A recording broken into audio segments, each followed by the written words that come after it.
100. 95 po. Pwede po bang candy na lang? Isusuklay ko po kasi wala po akong bari eh. Eh ano pa nga ba? Wala naman ako magagawa. Attorney, may mga tindahan na ginagamit ang candy at ang panukli. Legal ba to? Hindi ito legal. Ang pagsusukli ng candy ay bawal sa batas.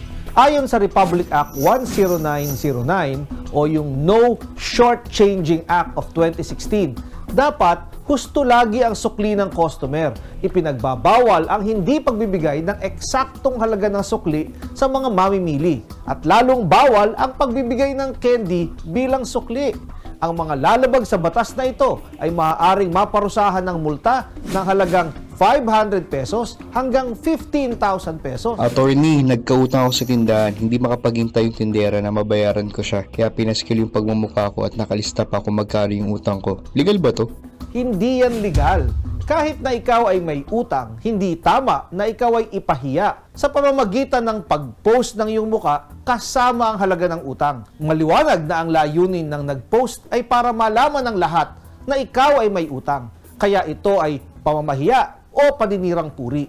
Ito ay maaaring maging libel. At kung sa social media naman nilagay ang post, ito ay cyber libel. Attorney, bumili po ako ng item na naka-sale worth 350 pesos. Napansin ko na dalawa ang barcode ng price tag.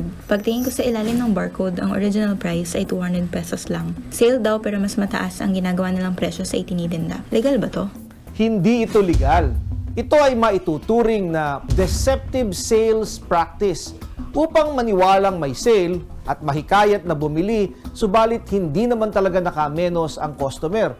Ito ay ipinagbabawal sa ilalim ng Section 50, Paragraph H ng Consumer Code of the Philippines o Republic Act 7394, kung saan itinuturing na panloloko o deceptive sales practice ang mga gimmick tulad ng peking sale upang mahikayat ang customer sa paniniwalang may specific price advantage, subalit wala naman pala. Kung kayo ay may nais isang guni sa inyong lingkod, i-follow lang ang aking Facebook account.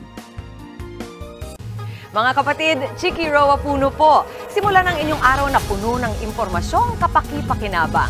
Sama na sa isang makabuluhang umaga. Tumutok at mag-subscribe sa social media pages ng News 5.